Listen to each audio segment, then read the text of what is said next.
Okay. So, who here, if you had 5 minutes to clearly articulate what the gospel is or the whole story of the Bible, do you feel like you could do that? Okay. One, couple people.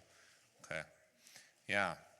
So, I'm going to give you a way today that you can articulate the gospel. You can articulate the whole story of Scripture in a really clear and really memorable way. So if you're ever presented with the opportunity to share the gospel, that you would be able to do that. That's what the word tells us. It says, always be ready to give an account of the good news that you know.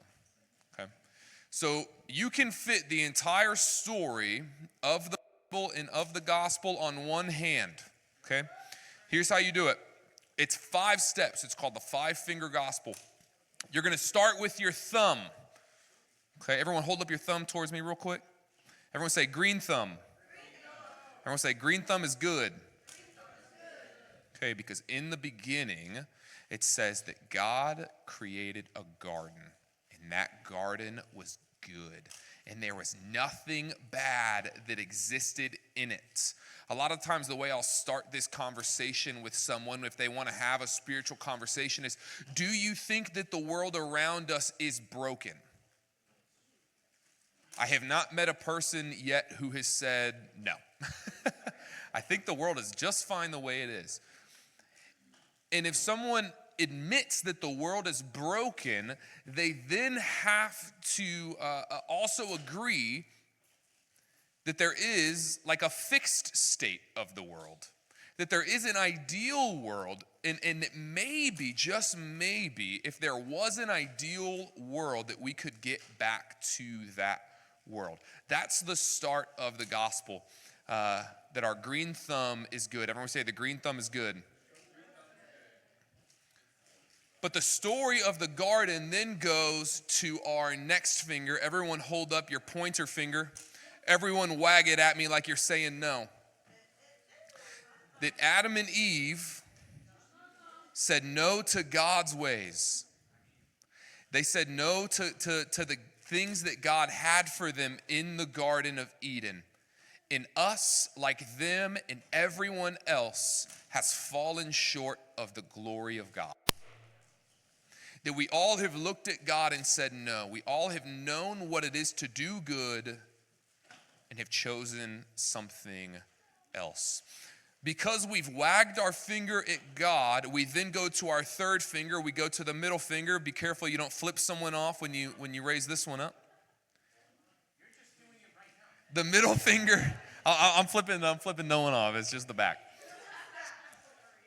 I'm flipping the devil off. The middle finger, come on. Your middle finger is in the middle of your hand, right? Your middle finger divides your hand. Because we said no to God, we are now divided from God, just like our middle finger divides our hand in half. That is what our sin does. It separates us from the God who loves us. It separates us from the garden for which we were created and holds the tree of life. And because we are separated from a good, holy, and loving God, because we are separated from what he has to offer, we are separated from the tree of life, we die. We then go, after establishing our problem, to our ring finger. All of us probably hope one day to have something on our ring finger. Some of us are working to keep something on our ring finger, right? That wedding ring is a symbol of faithfulness. And you can talk about the fact that even when we were unfaithful to God, he stayed faithful to us. That from the very beginning of all of creation, from the fall, God told Adam and Eve, I will make a way for you to come back here. That while we've been unfaithful, he's decided to stay faithful to us. And because Christ was faithful in all he has done, he has been promised a bride, which is his church. And that his church will live and dwell with him forever in faithful relationship. Okay? So we have the green thumb. We have our pointer finger, which wags at God. We have our middle finger, which has divided us from God. We have our ring finger as a symbol of God's faithfulness, and the faithfulness that we can now say yes to, that God is proposing to us, come and be with me forever. And our last finger, our pinky finger, hold your pinkies up.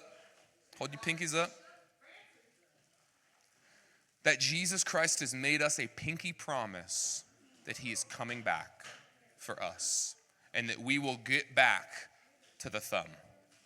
Okay, so real quick, one last time, hold your thumbs up. Everyone say, green thumb good. Everyone say, we wagged our finger at God. Wag your finger at me. Our sin and us wagging our finger divided us from God. Hold up your middle finger. My mom is flipping me off right now. What a sight. Hold up your ring finger. Like Beyonce, Jesus wants to put a ring on it. He wants to spend a relationship with you for eternity. And our pinky finger, he's made us a promise that he is coming back for us. That is the 5-finger gospel. If you can memorize that, you will be ready to share the good news of the gospel and the entire story of the Bible in 5 minutes or less. Do you think you can do that, church? Okay, I'm going to pass it back off to Pastor Joe, who's going to give you another way that you can explain the gospel too.